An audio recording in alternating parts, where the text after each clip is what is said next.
শ্রমিক দলের নেতৃবৃন্দ সবাইকে আমার ব্যক্তিগত পক্ষ থেকে সংগ্রামী অভিনন্দন ও শুভেচ্ছা। জাতীয়তাবাদী দল বিএনপি কেন্দ্রীয় ভাইস চেয়ারম্যান সাবেক মন্ত্রী এই বেগমগঞ্জ থেকে বারবার নির্বাচিত মাতৃতুল্য নেত্রী নোয়াখালী জেলা বিএনপির সাবেক সদস্য জনাবার বিএনপি যুব দল ছাত্র দল স্বেচ্ছাসেবক দলের নেতৃবৃন্দ বিভিন্ন ইউনিয়ন দল স্বেচ্ছাসেবক দল শ্রমিক দল কৃষক দল ও অঙ্গ সংগঠনের নেতা কর্মী ভাইরা চৌমনি পৌর বিএনপির 1 নম্বর এবং বাংলাদেশ জাতীয় দল বিএনপি চৌমনি পৌরসভা শাখার পক্ষ থেকে আপনাদেরকে জানাই ইফতার মাহফিলের আয়োজক বৃন্দ, এই চৌমনি পৌরসভায়ও তার জননেতা তারেক রহমানের নির্দেশে প্রত্যেকটি ওয়ার্ডে প্রেসিডেন্ট ছিল আর সদস্য ছিল সেক্রেটারি ছিল। 1 নং ওয়ার্ড এবং 2 নং ওয়ার্ড বিএনপি উভয়ের মতো একজন নেতা পেয়েছেন।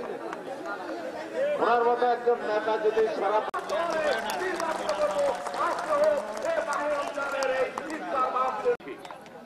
আপনাদের সামনে পরিচয় করে দিচ্ছি জনাব সাজেদুর রহমান মোল্লা হিরণ, সাবেক সাধারণ সম্পাদক চট্টগ্রাম। অনুরোধ করছি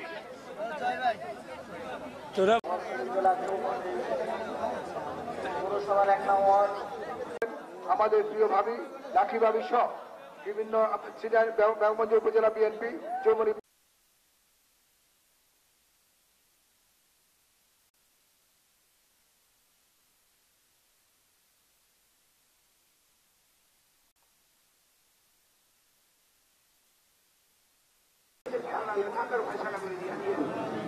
আল্লাহ বলবেন ছিল আল্লাহ অসুস্থ আল্লাহ উনাকে আল্লাহ সবাই সবাই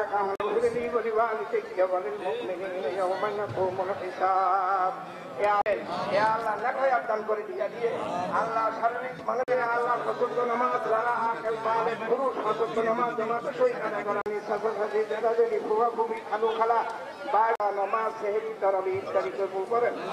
আল্লাহ আমাদেরকে আসসালামু আলাইকুম ওয়া রাহমাতুল্লাহি ওয়া বারাকাতুহু। 71 স্বীকার করে না, যারা শহীদ প্রেসিডেন্ট জিয়া রহমানের স্বাধীনতার ঘোষণা স্বীকার করে না, তারা বাংলাদেশে ভোট চাওয়ার কোনো অধিকার নাই, তাদের ভোটে দাঁড়ানোর কোনো অধিকার নাই।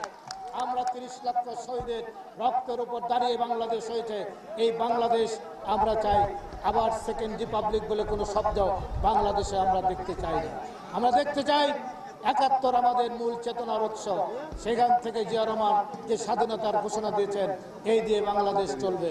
আমাদের প্রিয় নেতা শহীদ প্রেসিডেন্ট জিয়া রহমান এই বাংলাদেশকে একটি আত্মমর্যাদাশীল বাংলাদেশে পরিণত করেছিলেন। আমরা নোয়াখালীর মানুষ, আমাদের ভাইরা বাবারা মধ্যপ্রাচ্যে চাকরি করে না, সাউথ আফ্রিকায় চাকরি করে না, সেটি হলো মহান স্বাধীনতার ঘোষককে শহীদ প্রেসিডেন্ট জিয়া রহমান না।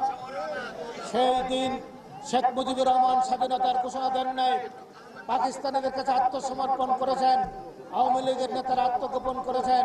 সেদিন 8ম ইস্ট বেঙ্গল রেজিমেন্টের উপ অধিনায়ক মেজর জিয়া রহমান 26-25 তারিখ মধ্যরাত্রির পরে বিপ্লব ময়দানের ড্রামের উপর দাঁড়িয়ে বললেন রিভল্ট, পাকিস্তানিদের সাথে বিদ্রোহ করলেন। 27 তারিখ চট্টগ্রাম কালুরঘাট বেতারকান্দ থেকে মহান স্বাধীনতার ঘোষণা দিয়েছিলেন। এই ঘোষণার মধ্য দিয়ে মুক্তিযুদ্ধ শুরু হয়েছে বেগম খালেদা জিয়া। আজকে সেই খালেদা জিয়া এবং তারেক রহমান, আপনারা আমরা যেন আগামী দিনে আমাদেরকে রাষ্ট্রীয় ক্ষমতায় যেতে হবে। তারেক রহমান 31 দফা দিয়েছেন, রাষ্ট্র সংস্কার, রাষ্ট্র মেরামত, এর চাইতে উত্তম কোনো কাজ হতে পারে না।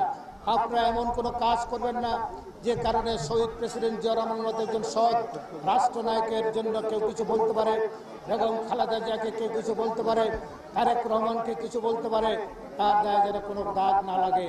সেই কাজটি আমাদের আর 5-6টি মাস 17 বছর আমরা কষ্ট করেছি, আর 4-5টি মাস কষ্ট করেন। ভোট আসবে, ধানের শীষে ভোট দিয়ে বেগম খালেদা জিয়া তারেক রহমানকে আবার বাংলাদেশের মানুষ রাষ্ট্রীয় ক্ষমতায় নিয়ে আসবে।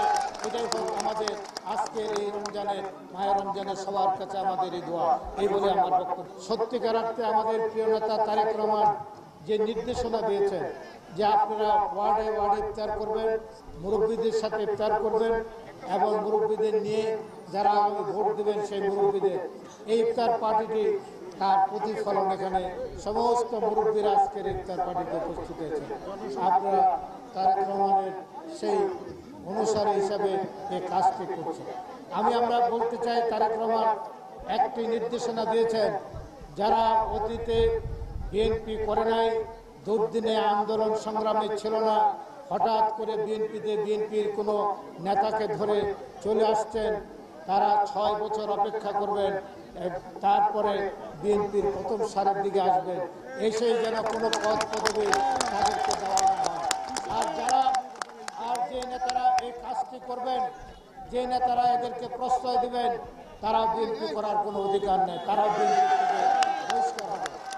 আর বিএনপির আমরা 17 বছর পরিশ্রম করেছি, 17 বছর জেল খেটেছি। আমি 150 মামলার আসামি, আমার পরিবার আক্রান্ত, আমি আক্রান্ত। বেগম খালেদা জিয়াকে বিনা দোষে জেল দিয়েছেন, স্লো পয়জনিং করেছেন, উনি মৃত্যুর সাথে পাঞ্জা লড়ছেন। তারেক রহমানকে ঝুলে তার কোমর ভেঙে দিয়েছেন, 17 বছর দেশে আসতে দেয়নি। আমরা 17 বছর মায়ের জানাজা পড়তে পারি নাই, বাবার জানাজা পড়তে পারি নাই, বোনের বিয়েতে অংশগ্রহণ করতে পারি নাই, আমরা সঠিকভাবে বাড়িতে থাকতে পারি নাই, ব্যবসা বাণিজ্য করতে পারি নাই। আজকে 5 আগস্টের পরে হঠাৎ করে আমাদের কিছু নেতার ঘাড় মোটা হয়ে গেল, পেট মোটা হয়ে যাচ্ছে। তারা কিছু আওয়ামী লীগের লোকজনের সাথে যোগাযোগ করে বিভিন্ন জনকে মামলা দিয়ে টাকা নিচ্ছেন, এবং এই সমস্ত বিএনপির দুর্নাম হচ্ছে। কিছু কিছু দল বিএনপিকে আজকে বিএনপির বিরুদ্ধে কথা বলার সাহস পাচ্ছে এই 2-4 জন লোকের জন্য। এদেরকে চিহ্নিত করে এদেরকে দল থেকে বের করতে হবে। এদেরকে দলে কোনো জায়গা দেওয়া যাবে না, যে পদে বড় থাকুক না কেন, তারা দলের আদর্শ বিরোধী লোক, এদেরকে রাখা যাবে না। আজকে তারেক রহমান সুস্পষ্টভাবে ঘোষণা করেছেন, যারা দলের বদনাম করার চেষ্টা করবেন, যারা দলের এই দুর্যোগের মুহূর্তে যারা ছিলেন, যারা যদি শিক্ষিত হোক, অর্ধশিক্ষিত হোক, অশিক্ষিত হোক, তারাই নেতা হবে। যারা শিক্ষিত বলে হঠাৎ করে দলে আসে নেতা হবেন, তারা হতে পারবেন। আমি তাই বলতে চাই, আমার অভিজ্ঞতা 91 সাল থেকে আমি এলাকায় সংসদ সদস্য, আপনাদের এমপি ছিলাম, মন্ত্রী ছিলাম, আপনাদের সুখ দুঃখে আপনাদের সাথে ছিলাম। আমি দেখেছি যারা বেশি শিক্ষিত হঠাৎ করে দল থেকে অন্য দল থেকে এসেছেন, তারা আবার হঠাৎ করে বিভিন্ন দলের সাথে লেয়াজো করেন। আর যারা অর্ধশিক্ষিত, অশিক্ষিত, তারা জীবন দিয়েছে, কখনো দলের সাথে বেইমানি করে না। আমি তাই বলতে চাই, আপনার তারেক রহমানকে আজকে যে বাণীটি, আমরা বেগম জিয়ার জন্য দোয়া করব, উনি যেন সুস্থ হয়ে আসেন। আর তারেক রহমান যে নির্দেশনা দিয়েছেন, সেই নির্দেশনা মোতাবেক কেউ যেন দলের বদনাম করার কোনো চেষ্টা করবেন না, কোনো দখলবাজির পক্ষে যাবেন না। বাংলাদেশের অন্য কোথায় কি হলো আমাদের কামাখ্যা বলেছেন, কিন্তু এই বেগমগঞ্জে আপনারা এই কাজটি এখনো হয় নাই, ভবিষ্যতে যেন না হয় সেটি খেয়াল রাখবেন। 2-4 জন করার চেষ্টা করছেন, তাদেরকে চিহ্নিত করবেন।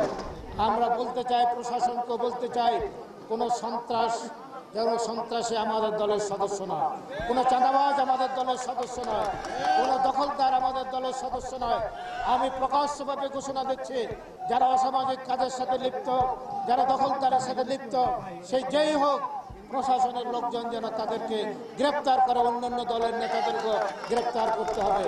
আমি সাংবাদিক ভাইদের বলতে চাই, আপনারা কিছু হলেই বিএনপির অমুক নেতার বিরুদ্ধে লিখে দেন, বিএনপির অমুক হয়েছে, কিন্তু অন্যান্য দলের যারা লুট করছেন, অন্যান্য দলের যারা লুটতরাজ করছেন, দখল করছেন, তাদের বিরুদ্ধে তো আপনারা লিখছেন না। আপনারা দেখেছেন এই 5 আগস্টের পরে, 5 আগস্টের 7 দিন আগে যে সমস্ত ব্যবসায়ীরা, যে সমস্ত সরকারি কর্মচারীরা যারা শেখ হাসিনাকে গিয়ে বলেছেন, আপনার সাথে মৃত্যুর পর্যন্ত কবর পর্যন্ত আমরা আপনাদের সাথে থাকবো, সেই কবর পর্যন্ত যাওয়ার কজন ব্যবসায়ীকে অন্তর্বর্তীকালীন সরকার গ্রেপ্তার করেছেন, কতজন সেই প্রশাসনের লোকজনকে আপনারা চাকরি থেকে বহিষ্কার করেছেন, আপনারা তাদেরকে শাস্তি দিয়েছেন, এটাও জনগণ জানতে চায়। অতএব প্রশাসনে এখনো অতীত সরকারের সেই লুটেরা লোকজন বসে আছে, তাদের বিরুদ্ধেও আপনাদের ব্যবস্থা গ্রহণ করতে হবে। আরেকটি বিষয়,